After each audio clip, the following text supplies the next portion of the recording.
Bazalwane emini yasekuseni egameni likaJesu.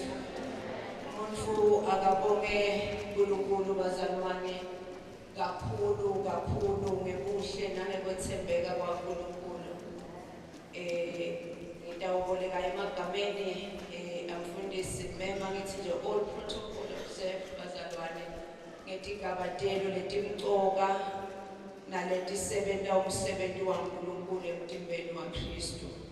Siyabonga bazalwane babe mission pastor Magedla Miniche nema elders apho onke nebafundisi bazalwane nabomake bonke. Siyabonga bazalwane ukuthi uNkulunkulu asiphe lethuba kusukela intolo kude kube kulamuhla empeleni lethuba. Uma umuntu abengakhuluma iqiniso makeche kusukela ngalelanga ngawuthi sivumelana noma bangivumela ekhaya ukuthi angitela lethuba laqala lapho, ngoba kusukela lapho umuntu kazange abe asenda lokunye noma lokuhlukile, kodwa wabe sesekuthi ngenisa kulomsebenzi uNkulunkulu lakasawuvedile. So the opportunity for growing and sitting yaqala lapho bazalwane. And lokunye nalokumcoka ngeliqiniso lelithi emva kwalowo mfundisi Khumalo akusiyo into lebese seyibalula kubakhohlwa abazalwane uNkulunkulu lakakuhlanganise nabo ngalendlela. So we really thank God kakhulu. Ngibonga nebazalwane lengiphonda nabo ku-local church bazalwane bakhona ukhona makemzebele nelozakati yakhe ukhona udzadzewethu noZipho.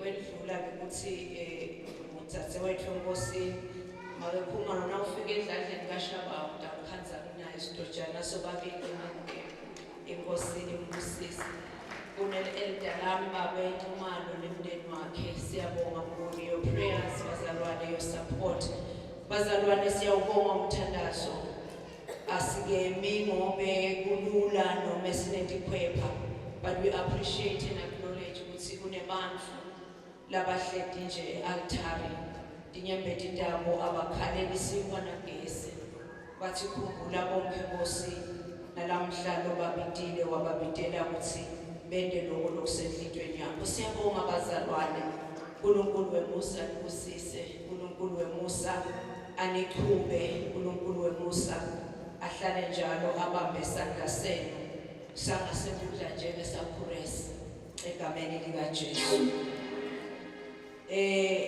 Angathi nomuntu akushaya inomnakethu, kodwa ngiyajabula bazalwane ukuthi nginabhuti wami mfundisi Dlamini nemphula wami, ubhuti wami Bamba lona mphula wami Bamba. Ngiyabonga Nkosi, thank you for your love, thank you for your prayers, thank you for your encouragement. Ligama lenkosi kalibonga. Praise team, ngicela ngisite njengemhlabeleli lothi ilona ke limnandi ke ilizwi lokuphila. Sisavule emabhayibhelini ethu kuthi verse yale convention sesitawephetha lamhla ngekusitwa uNkulunkulu, chapter number 3 verse 13. Asenthi kuphela lamhla sigcine nje kulo 13 nakhona kunemucu nje lomfishane lesitabe sesichubeka ngawo. Yilona ke limnandi ilizwi lokuphila.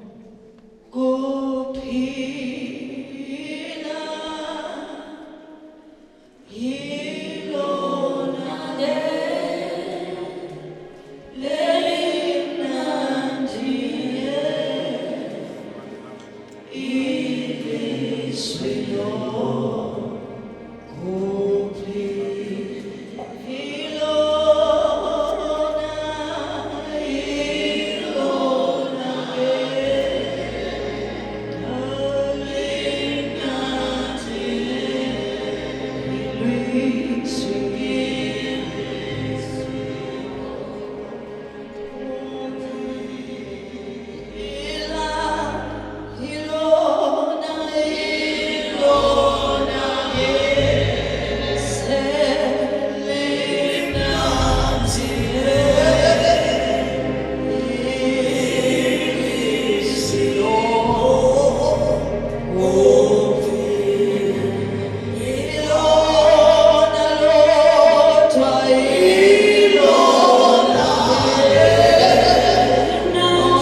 enhlizweni yami make sikhonze ngana indvolo encane nje lakathi moya lengcwele nangisehleti lapha phasi ukuthi lenye indvo lemgcoka usagijima ubabele emgomeni noma umfati logijima ngekubeketela ngilendzaba yetindzaba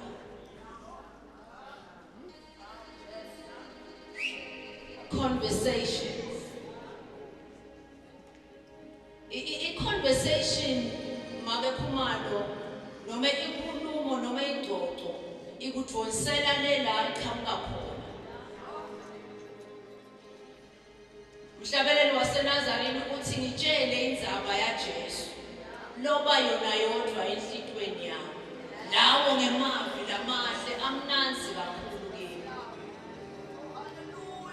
eBhayibhelini Eva wangenela inkulumo nenyoka lenkulumo yagcina ikhonile kumdvonsela le lapho lenyoka yayikhona khona ngoba lenkulumo yalenyoka yayingesiyo yihle noma yayingesiyo genuine inhloso yayo yayikuthi suka lana ukhona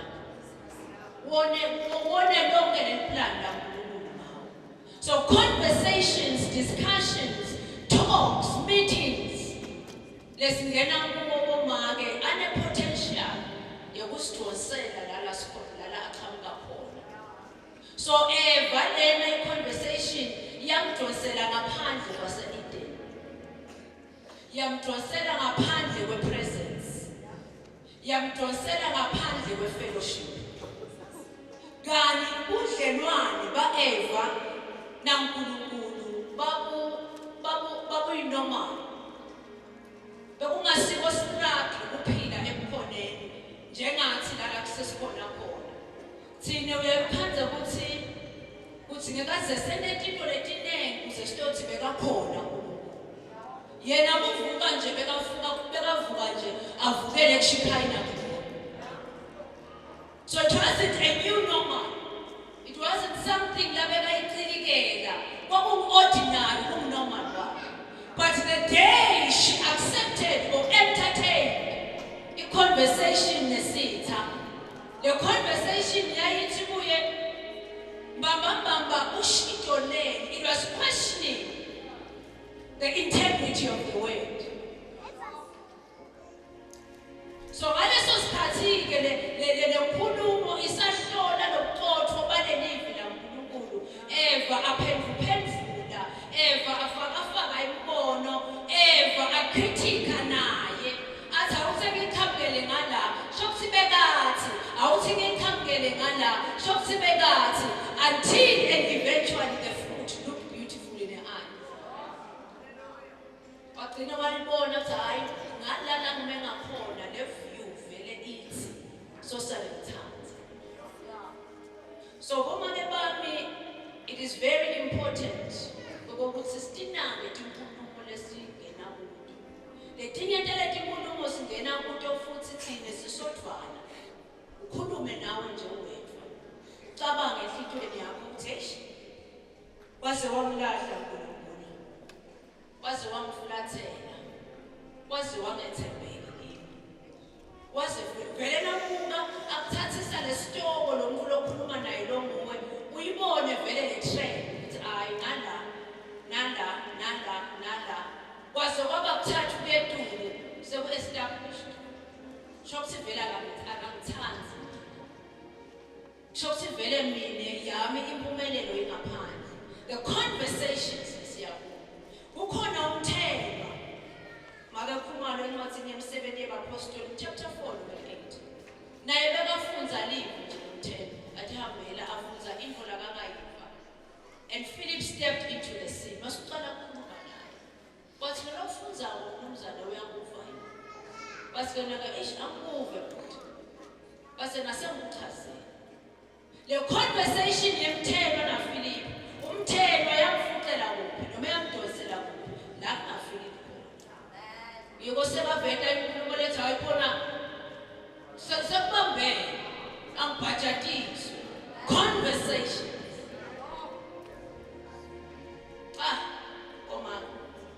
egameni likaJesu can then we be very careful ukuthi sikhuluma ini nabobani, sihlala kumiphi imihlangano, silalela ini, sifaka muphi umbono, siphawula sithini.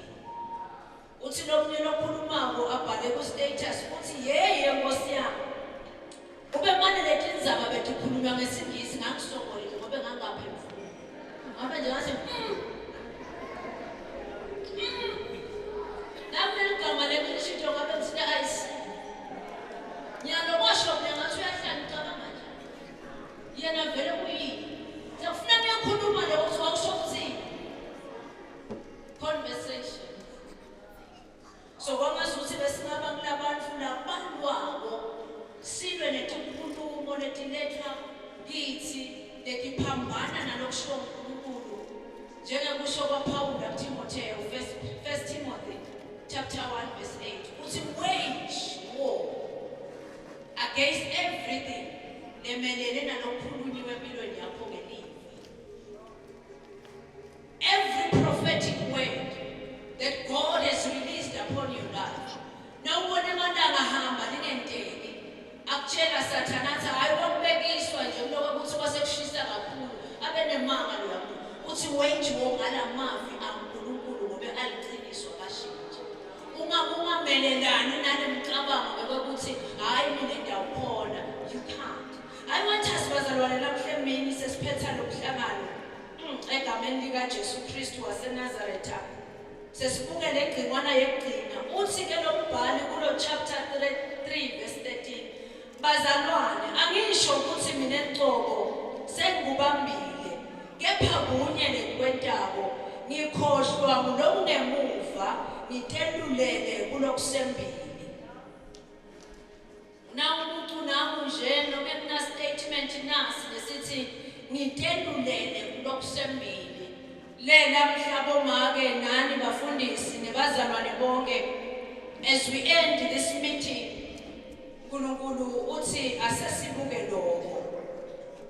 lokho ke bazalwane kutelulela lokusembili ufaka ekhathi nangu lesikhulume ngabo briefly itolo kule theme lethi ugijima. So when you are running you are actually moving forward. Kude umuntu logijima abheke emuva. So nasithi uyagijima usuke uyembili. Ngalamanye amagama there is mileage. There is covering of space and place. Usuwenza wena uyaplana. And nasikhulumisa indzaba yokugijima bazalwane neyekutelulela kulokusembili ngetulu kwalokubekethela sibukile itolo ngoba lokubekethela mfundisi Dlamini akusiko ukuthi you are tolerating everything. Akusiko ukuthi you are putting up with everything. Bathi ngamanye bomake awungobatana thina sesabhembeza. Akusiko ukubhembeza, but it is being adamant and arrogant for a good cause. Ulimse Elisha ngalelanga ahamba na Elijah kuthiwa Elijah uyajika noma uyahamba ubuyele ekhaya la mhla ngeke usabuya naye. Beba prophetha bona mfundisi Dlamini laba prophet bekahamba bencamile ideshi. Bathi uyadini ukuthi incebo yakho la mhla iyasusa. It's not the conversation you wanted to engage and entertain. Bedula yakhe beyinye bethi mfunga kuphila kwasimakathi. Angijiki.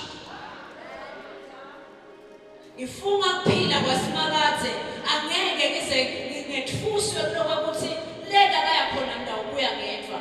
Le kunemgomo lababele kuwo. So lenzaba ke ithi nangibekethela angisho ukuthi hawu Nkosi yami ngidawubhembesela noma ngabe yini. Ithi lenzaba ancenyeki. Ngathi abehlabela ngengoma lethi ngiyawulandzela msinzisi. Noma bonke bakuthena kodwa mina ngiyakulandzela. Ngathi abehlabela ngengoma lethi mina nawe siyawuthandzana njalo khona lapha nakhona le. So lesifungo asijiki. I am persistent. Ngiresolvile. So lenza bayibeketela akusiko kubhembesa omake ukuthi awu Nkosi yami sengathi nje yathi sebamshaye kakhulu ngala awulethe ngala manje simongo sami sibe ngqala mthamini. Hayi ngobe ngimhlata, hayi ngobe ngikhuliseke kabi, because I now understand ukuthi yini lento lengiyifukayo. Lesikhathi sitawukhuluma njengaHabakuk athi noma kude TV sibayeni. Noma mangene bisangasathene silahleni, but still indawusho ukuthi ibabata igama lakho manje ke naphakathi. Oh, ngiyalo shiwa kubheda lehamba siyekhanda. Thini yanda letha operator. Shinaleta kahande lekhesa. So lithi ke leli verse libabele emgomeni. Niyagijima. Nasikhuluma ngegijima ke nasibuka lendzaba yegijima. Lendzaba yegijima bazalwane ikhulumisa kuba responsive. The moment kuphuma igama in the order of Luke chapter 5 verse 5. Uthi Jesu kuPetro after sebasebenzisa umkhumbi wakhe wafundzisa. Uthi ke Jesu, take your boat and launch unto the deep. Thatha isikebhe sakho usuke emsenzeni uye kujuleni. Peter says, I have toiled all night. Ngishikashikanekile ebusuku bonke. But at your word, right here, right now, I am not going to consult flesh and blood. Not going to consult my fellow fishermen. At your word, responsiveness. Oh, now, Kunata take your hand at a time. Kunata ye kapai. Atima Hebrew 3:15. Namusta naniniva. When you hear the word calling you to repentance, today, right here and right now, ningatendi nkuni ndifiti yote. So nokubabela emgomeni kufaka ekhathi kuba mindful of time. It's timeliness. Because the moment you miss your season or your time of visitation, asiyathi yabuya nini leside. Ngoba ngalesikhathi mfundisi Khumalo lelifastela alivulekile, leligama liphumile. It means there is associated grace. Let them enhance, let them enhance, let them kuba, let them wena ukhone. Kuthi noma ngabe bekungabeketeleki bese uyakubeketelela uyakhona. But the moment you say some other time, not Jesus, I am afraid. Uyakwenda so ukwenda ngephepha takho. So nokubabela emgomeni kukhulumisa kugijima ngesikhathi. The Bible lisitshela lithi be sensitive to time. Isikhathi. Incwadi yabaseFesu chapter 5 verse 16. Sithengisise malanga mabi. Ngalamanye amagama lana siphila khona abazalwane, we do not have guarantee ukuthi lo usilete lamhlala ngobe bayasenyanya nthi sishidwe lo silapha abasifuna abantu. Asathi kusasa abantu avuka basiphekele COVID bani. Abruptly everything shuts down. How access kude lokuhlangana lokunje? Yes. Because lana bayasenyanya. Sidimvuekuhlanjwa every day. So we make use of the time because we are understanding ukuthi lana siphila khona tikhathi dimbi. Lana siphila khona ungakhuma sikhumane lapha kuthime khona. So nalivela thuba akhuluma uNkulunkulu athi baleka akusiwa kwami kuyawujika endlini nyawulanza noma nyawuvalelisa kwami kusuka ngempilo.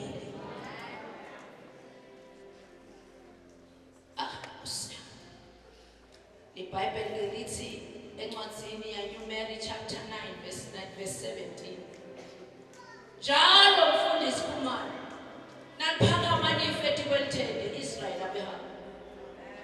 So when we are speaking of kubabela emgomeni nekugijima, sikhulumisa ukuthi you are keeping in step with the Spirit.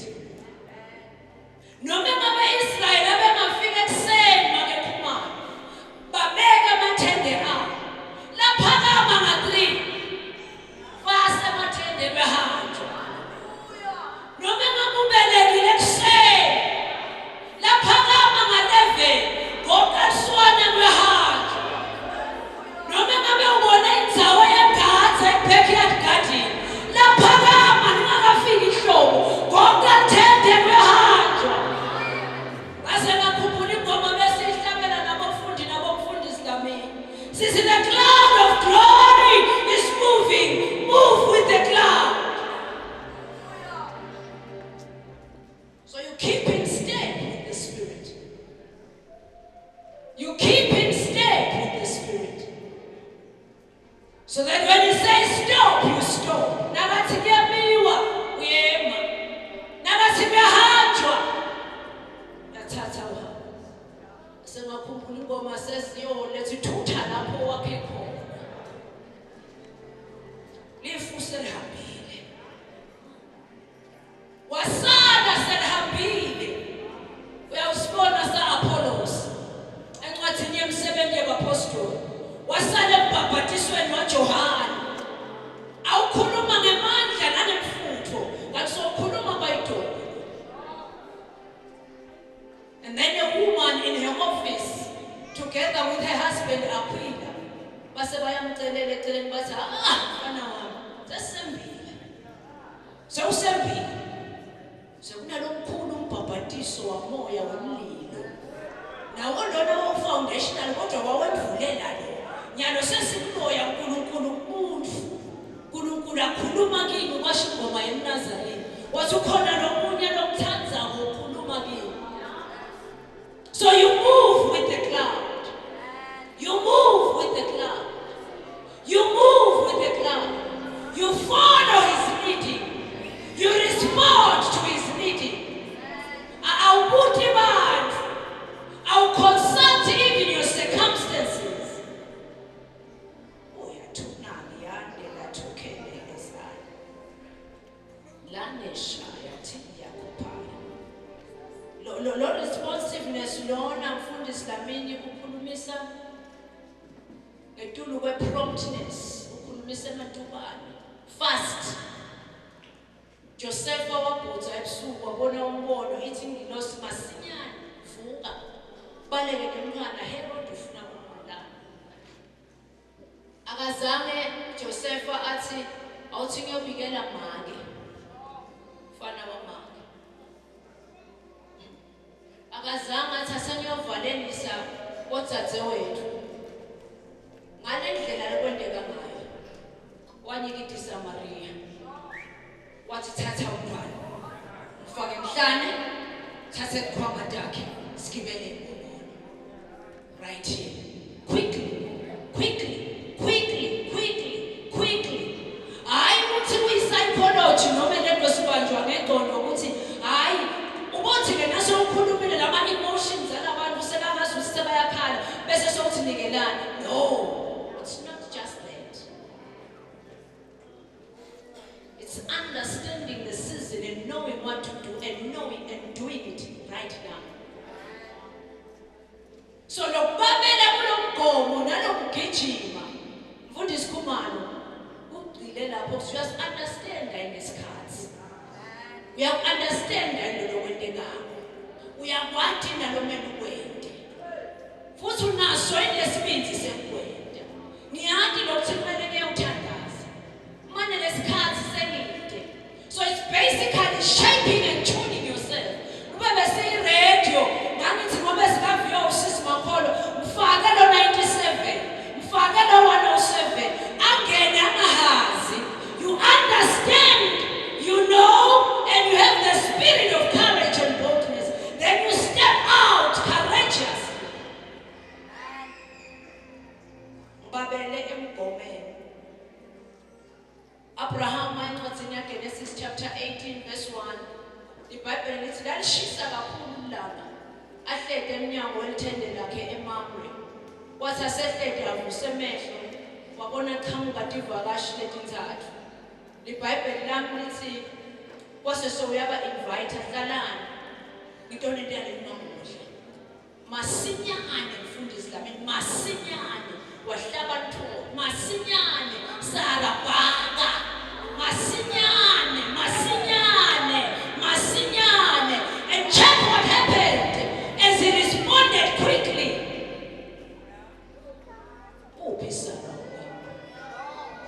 In WhatsApp dimension by this time next year there will be a son in your house. So lo masinyane wethu bazalwane usisita ukuthi sibambe ithuba lokukhululwa kweligama elitawusiqhubeka empilweni. Kanti kube wathena ase ubabuka ngabe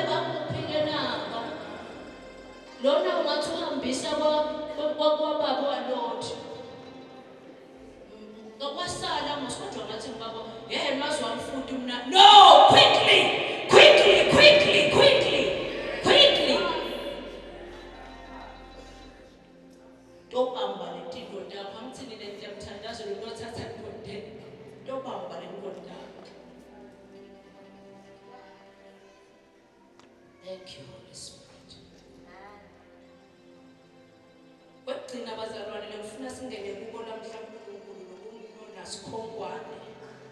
Sekuhlangana kwethu lokubabela emgomeni nalokugijima lokunye lokusinikela le ability is the place of prayer. Incwadi yaLuka chapter number 9 verse 28 to 31 iBhayibheli lithi Jesu wathatha abafundi bakhe nababili ngene enthabeni bayawuthandaza. Siyayathi bazalwane lenzaba futhi siyayikhuluma. Kodwa kunengcingwana uNkulunkulu akayibekile enhlizweni yami as I was preparing for this meeting. Ngile lapha ekugcineni kulo verse 30 na 31 so that ifunzi lana ufike ekhaya. IBhayibheli liyacela lithi wathi abasathandaza wajika isimo sakhe. His face, his appearance changed. Nedembatho lakhe lashintsha. Lokwesibili nangu bazalwane. Basathandaza lethabeni. Moses and Elijah appeared. Usemthandazweni la sitawuba khona nema-meeting places with angelic or heavenly beings. Prayer facilitates it. Umthandazo uyakwenza kube nekuhlangana kwakho nebasezulwini asengubeke kanje. Nangabe ubabela emgomeni lolungelene newementi wakho usemthandazweni. Lapho khona utawuhlangana nalabo abalekha boJesu. Bavele. Number 2. Basabonakala emthandazweni. Labo Elijah na Mose. Ababonakalanga nje behlabenyuka make mmema. Kwamazuthi basaveli zawo. Babonakala bakhuluma naye. Bebakhuluma imsizi. They were basically giving him the blueprint of the assignment. Uze kuyawufika eJerusalem.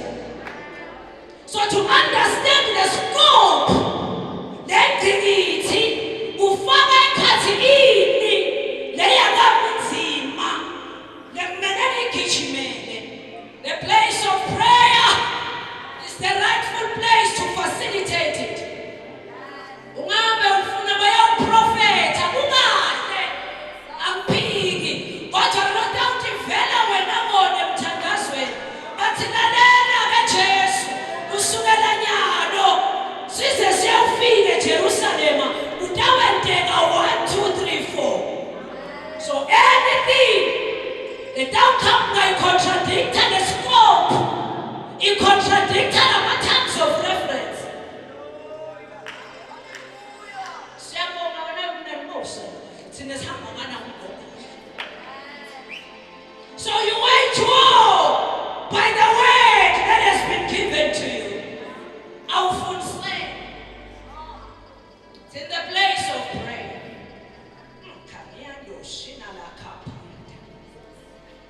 And this kind of prayer bazalwane bami akusiye firefighting. Le firefighting kunokuthi mthandaza kuphela ngoba Nkosi yami umphathi wami emsebenzini namhlanje sengiyambusela wengavuni. Ngathi nathi mphathi wami ngicela kulethe report. Wathi nakayi umphathi wami njenganami bekaphethe mina thithi iqoqotini leti babazi. Azina bakuthatha ngesi ngafaka egololo. Ngagcoka. Ngahamba ngagibela ibhasi ngene emsebenzini. Bantu abamnyama bababuthi abathi usemsebenzini. Eba nangona sekasithi iqoqotini. Mina wonke lo. Bazalwane akusiwo ke lo mthandazo labe seniyahamba ngiyamthoyi. Ngifike ngithi Nkosi nangivele ngona Nkosi. Cabana naye. Ngeke uNkulunkulu ngeke. Yena indlela yakhe ibe mnyama ishelele. Mina Nkosi abe njengemakhoba. It's not firefighting.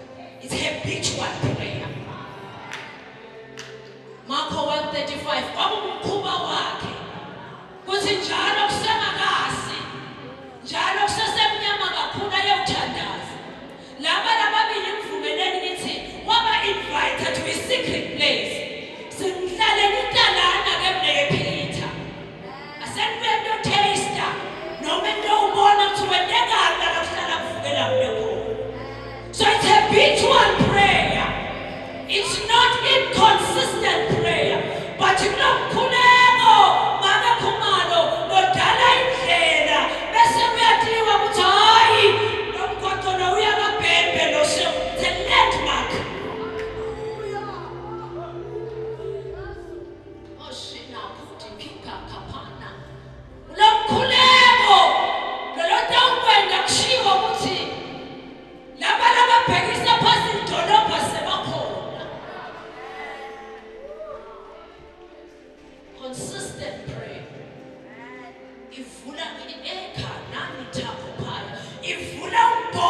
ngabe sekungafika umuntu atawuvala batamtshela ukuthi Nkosi yami abavale inaba elisonto umgwaco wabo bahamba.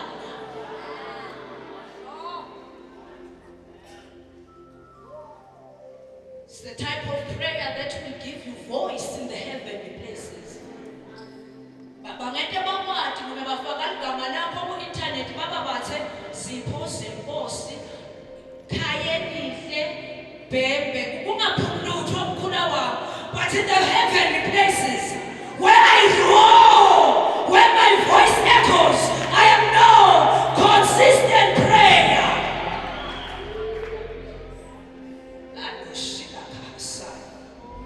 Teliana litako ila telihanai. Neshteka yani latu kama nipayane. Lani shani akupele ezai. Jinaeka hatari asai. Uya kahela bahasui. And this is the kind of prayer that is not done by the mind or by the flesh, but it is in the order of Romans chapter 8. Verse 26 to 27. As one in the but the Spirit of God, it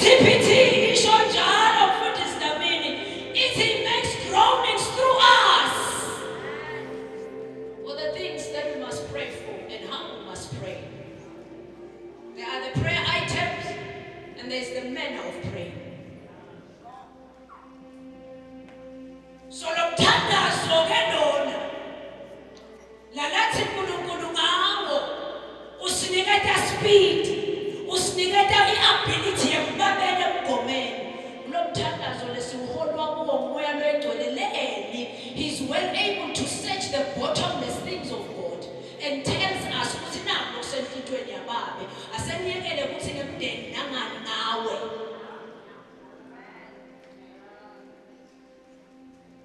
Ngiyalithanda lelo humusho lelo lelithi the Holy Spirit searches the bottomless things. Lokusho ukuthi siyawuze sihambe singakakucetha. Angithini nihambe etindzaweni letinkulu niyabanatha aba-bottomless. As long as ubhadele ukuthi nginatha bottomless udambita kayi-30 somsehleni akuphela. He searches the bottomless things of God and he brings them to those who love him. Thank the Holy Spirit. And as we engage in this kind of prayer, kulesikhathi lapho khona kwenteka lokuthi imphondvo lwethu alwenyuse aluphakamise njengelwenkabi yesigaba mahubo 92 athi asaliphakamisile bese sowuthele amafutha akhe mfundisi Masuku bese-ke uthi lo TP2 ngalo TPT ngalo 92 uthi the anointing that he pours into my heart makes me mighty and strong. Lolu gcobo lwakhe lamafutha kulomphondvo angenta kube nemandla futhi kunehluleke. And angenta lamafutha ukuthi I triumph in life. In other words, bring anything, put any mountain before me. Bengagibe a consistent prayer person. Le emafutha angene emphondweni lwakhe. Kumvimbele yakudlala kuvala ukufuna.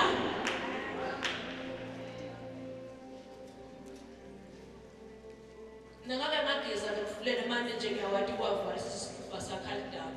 Nasekathi zaphula lesihlabathi bese niyema sekude nengqangweni. Sekayigenile le pressure.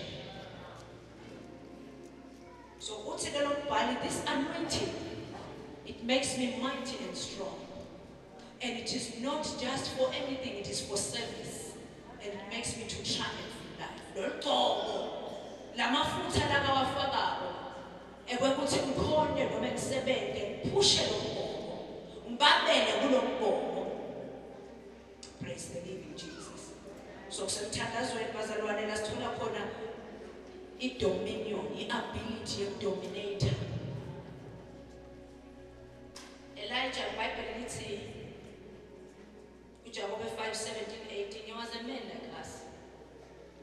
Anebuthakathaka naye siyamkhanza nasaxoshwa nguJezebeli. Asakhulumile Jezebeli ukuthi hayi ngisethi kwakho baba. So ubalekile so ubhacile so singcono ngife. So singabe ngehluke ngani mina ngoba bebami Nkosi yami. vele nabo bagcina la nami nje hathi ngiyabona wazwasha siyathi nami kodwa ngikulomunye manje sengifunelani kwento into lenje no sekukahle. He was a man like us. Ngobe nathi kuyaba khona emalanga lapho khona silawuvile umbiko toilet adlihloko uthi kodwa uNkulunkulu bowuyephi bakubuke abantwana ngathi uhlala bowuyephi bowubukele ngani wathi ubona ntombi. So the Bible says but a man like that prayed wavala waphinze wathandaza wayivula. So it is in prayer bazalwane bami where we are well able to change seasons and facilitate the ushering of new ones. Siyakhona mfundisi kumeme emthandazweni lesiwuthandaza njalo njalo ukuthi sintshintshe the spiritual season of the church of the family. Sikhawule letinye tintfo nangabe bekunendlala sikhawule ukuthi kulomndeni akusena uphinze lomise akwendiwa noma ngubani kwenziwa ngilothandaza njalo njalo. And allow me egameni likaJesu in the interest of time for this and then umoya oyingcwele abathi ngakweni in the order of Acts chapter 12 verse number 5 and umusho leTPT uthi lo mbhali nakaqala verse 1 mayifunza kahle uthi ngaso leso sikhathi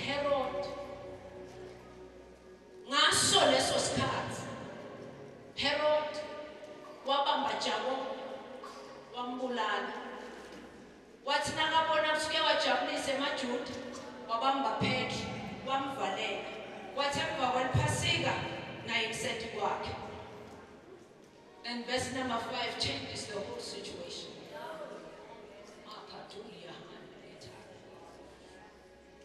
Verse number 5 ushintsha yonke lento. What's verse number 5? And then the church went into a season of intense prayer. Allow me bazalwane namhlanje egameni likaJesu. Awufuni ukukhuluma amagama lamakhulu umfundisi kamini bhuti wami. But allow me by the grace of God that is pouring on this altar to usher a season of prayer. To usher us into a season of intense prayer. No intense nanifunza ngibukisisa uthi it is penetrating prayer. When I wabona manje angakavalwe bathroom but I tell you nawabona phuma emnyango. Uthi no intensity forceful. No intensity uthi consistent. Uthi ngaso leso sikhathi. Why? What was happening at that time? IBhayibheli lami lithi bafunzi nabapostoli bebafanana nemlilo wemadlelo. Bebangalawuleki bangabambeki. Acts 19:20 the message was spreading rapidly, fast and persistently by the power of God. Why? The apostles took the message. Yana 40 days waiting ukuthi nyanoke moving forward. Here is the pattern. Take the message to the ends of the earth. So the moment baya upper room bathole mandla ahlalethi kwabo baba dikhuni letivutha letifakwe etshanini bemadlelo lapho kude bese nakhona ukuthi ibita abakafaya nebakafaya besemile babukela wewela nemfunda. That is the message of the gospel. So Herod was very strategic. Ubabulala labantu ababili uzama kwendana uzama kuvala kanti uyakhohlwa ukuthi no one born of man, no one born of a woman angasusa lo sekumiswe kusumakazi kude noma establisha lomunye ngetulu kwaloku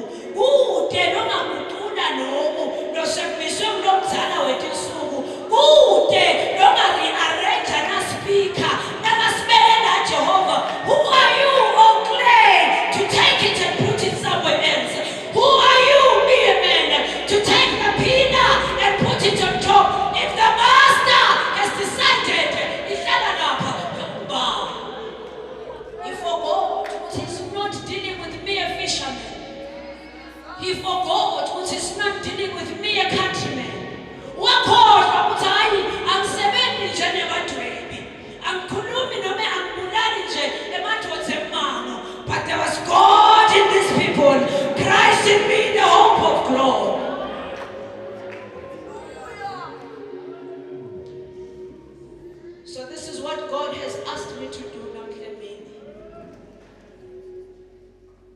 to initiate. Ube nginesikhiya semoto ngabe ngithi ngifaka on usizini intense prayer. Lene Sathane uyasiconza lesikhathi ukuthi lala sifike khona as a church, it's not your normal season. Angenta noma yini emalangeni ngakhathini. Lokhu kwaprofetho nyalo sesiyabona. Enakabahlasela Sathane abayanga nje wayohlasela noma ngabe ubani. Jakobe na Petro nebebatiwa ngokuthi insika. So when you remember amagama Jesu uthi Peter, upon this rock I will build my church and the gates of hell will not prevail. So he was attacking the structure. He was attacking the foundation. He was not attacking the walls. He said, no, I want this thing. Ibuye ngathi kwabo nabo baze bamangale kusaze safele ehlazweni. Kana kahadi ukuthi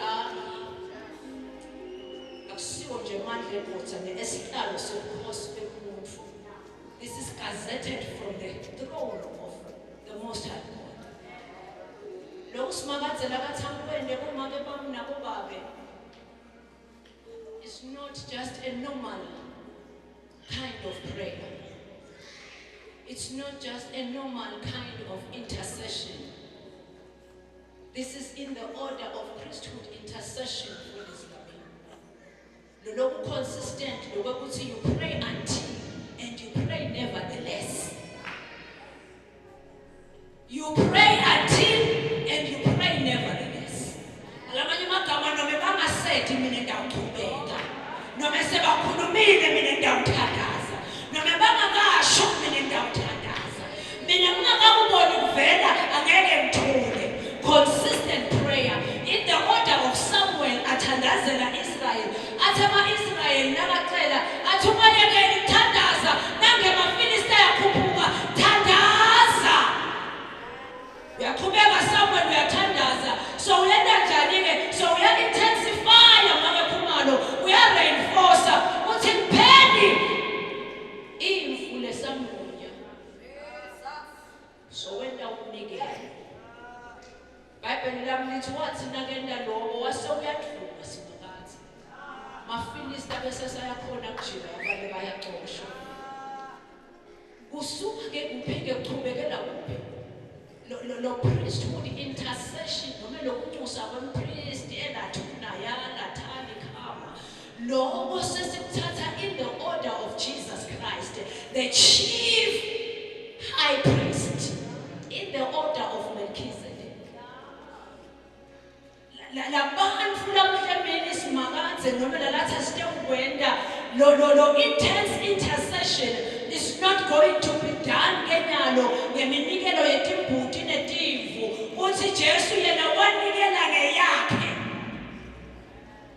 impilo uzelibandla litapha.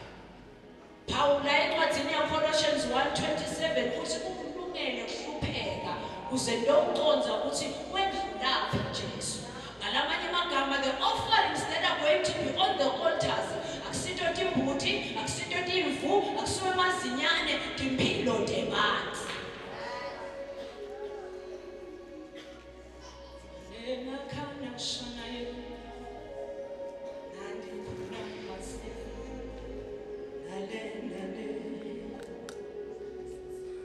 Lo hlobo lwalokunyusa lo mfundisi injini. It's an engine of the church. Nangabe sitawenda noma sitawungena kule season ye-intense intercession, we are basically saying le njini singena amagiya. Noma ngangasho ukuthi siyawangena la magiya lakhona siyawa-activate. Sithi onke akasebenze. So if you want to see how far the church can go, deal with the intercessors. Manage the intercessors. Abangene kusizini ye-intense intercession. So that whatever terrain, libandla noma ekhaya noma impilo yakho lendlula kuyo, you are well able to overcome.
And this kind of intercession, Mfundisi Khumalo, is not just your normal intercession.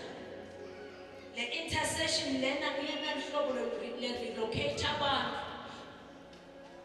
from public domain and spaces. Uthi suka relocate hambe thembeni in the order and the fashion of Anna. Abengakaphele bayiplan Anna.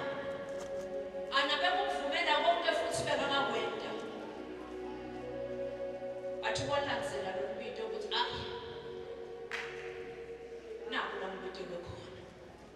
So as we pray, there's a higher office of priesthood that the Lord is calling us into. The intercession intensely, consistently to change the situation. Tell us who is Dr. Naz. Ona hasula taka. Lahina shina ekari aka. Shinekola abe ala tohas. Ela kela suka nile kasulela ba andasha. Anguphinze lo Mfundisi Khumalo. Lo hlobo lwale intercession. Noma lo hlobo lwabapriest uNkulunkulu abavusako namhla kulesizini lasifaka kuyo. Ngegama lika Jesu. Abayi yawunikela kuphela ngemali yakho. Awusiya. Kuyawuhlala bona. Njengokusho kwaMahubo 118 verse 27 ngeTPT. Ithi lo mnikelo lo ngibe ndawuphelela imhondweni altar. So silapha altar esikhundleni sethi sikhanza ingadi yetimvu nenyama yetimvu sitawukhanza tinembeti tebantu sikhanza imitimba yebantu sikhanza tikhwepha tebantu. And this is not